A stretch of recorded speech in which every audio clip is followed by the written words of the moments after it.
It is the statement that echoed throughout the world. Kate Middleton now diagnosed with cancer and undergoing chemotherapy. Joining me now is OBGYN Dr. Greg Marchand.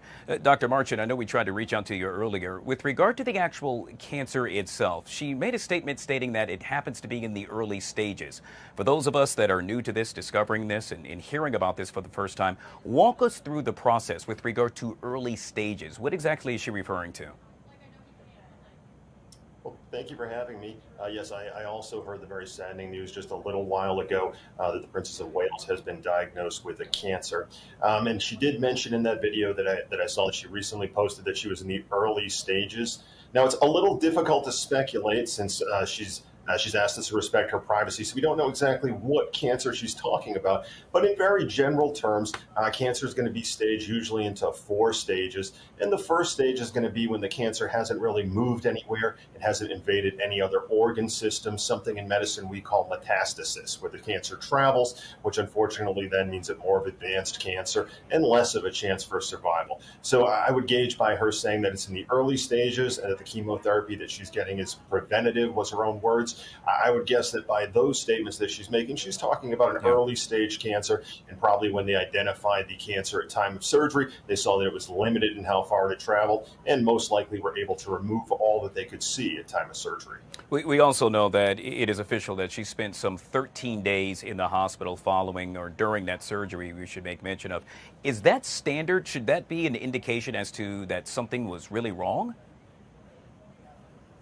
No, and this has been a lot of discussion in the medical community. It is definitely not standard with medical care in developed countries to spend 2 weeks in a hospital following an elective surgery. And in this case, by elective, we mean a surgery that was planned, not an emergency surgery. That's certainly not going to be standard anywhere in the developed world. So it was very puzzling when she posted prior to the surgery that she had this planned abdominal procedure that was going to require 2 weeks of recovery. There really is no such procedure other than for cancer, which she stated it was not cancer. Other than for cancer and perhaps some transplant surgeries, there really isn't an abdominal procedure that's going to take 2 weeks of recovery unless there are some complications. So it was very puzzling that she said that before the surgery, and now we have the diagnosis that it was in fact for cancer. So that really does bring things together and make a lot more sense. But no, with the advances in surgical science, as a fellow of the American College of Surgeons, I can tell you that hospital stays following surgery have never been shorter, and most patients for most surgeries can leave very quickly. Obviously, Kate Middleton, a royal, her experience quite different than both you and I. With that being said, the question is, how does that work with regard to her team of doctors walking through the process of informing her that she's actually been diagnosed with cancer? Can you walk us through that actual procedure with regard to what the doctors would say? Well, it's a little difficult since I don't know exactly the type of cancer that we're talking, but most likely she went into the surgery knowing that they were going to be removing some sort of mass that had a potential of being cancer. And in a case like this, with them taking all the necessary precautions, in order to be sure with the diagnosis, they would have had a pathologist involved to review the slides. And I'm sure ahead of time she knew the chances. But one of the toughest things you can do as a physician is to have to give a patient a very sour diagnosis, a very unfortunate diagnosis like cancer. But in this case, it sounds like she had a lot of forethought ahead of time, knowing what procedure she was going to have, and the doctors probably had quite a lot of an opportunity to let her know about possible prognosis. And again, I only have the video that you've seen as well, so I don't know exactly what type of cancer or what exact stage, but in a case like this, most cancers that are caught early and can be treated with medical and surgical means have very good outcomes. So if I was telling a patient in this situation, I'd rely on the good side of the news, which is that we caught this early. I want to keep the patient spirits up, and I want her to be ready to fight and ready to fight this cancer diagnosis, and let her know that the team is there to help her. Doctor, you just made mention of the video that you saw, the video that I have seen, and the video now perhaps the majority of the world have seen. She looks somewhat frail, and that's just my statement. With that being said, she also made mention of undergoing premature chemotherapy. Is there a way that you can go about to tell that that's actually taking place? And with regard to her appearance, the frail aspect of it all, what does that speak to you? Well, my specialty in medicine is going to be minimally invasive gynecologic surgery.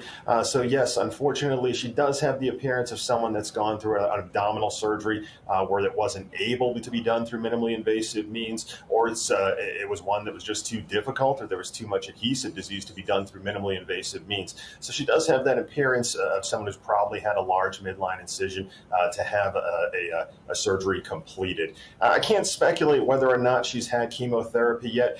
That's tougher to see, and those symptoms of having had chemotherapy are a little bit easier to hide than the symptoms you have when you've undergone a major abdominal surgery.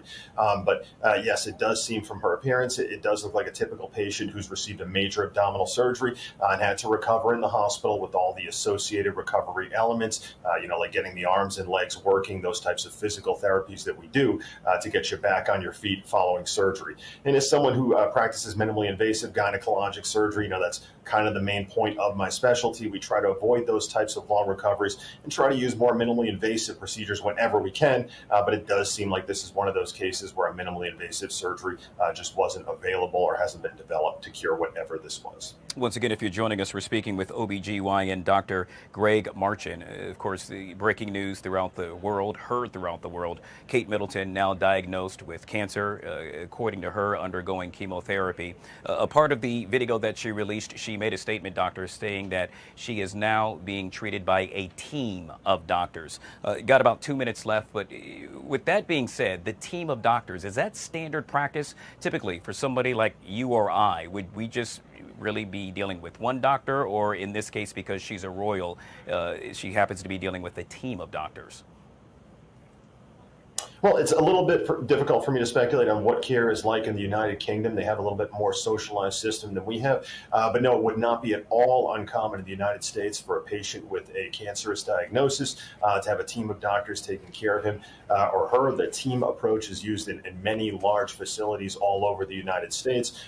In this case, it's a little tough because I don't know the exact cancer that's being treated, but I'm going to allude to the example of an ovarian cancer where you might have a gynecologic oncologist actually doing the surgery, and that team of doctors would have taken care of the surgical portion of it, and then you might have a different oncologist managing chemotherapy, and then even a third set of doctors with radiation oncology if radiation was going to be necessary to help treat the cancer.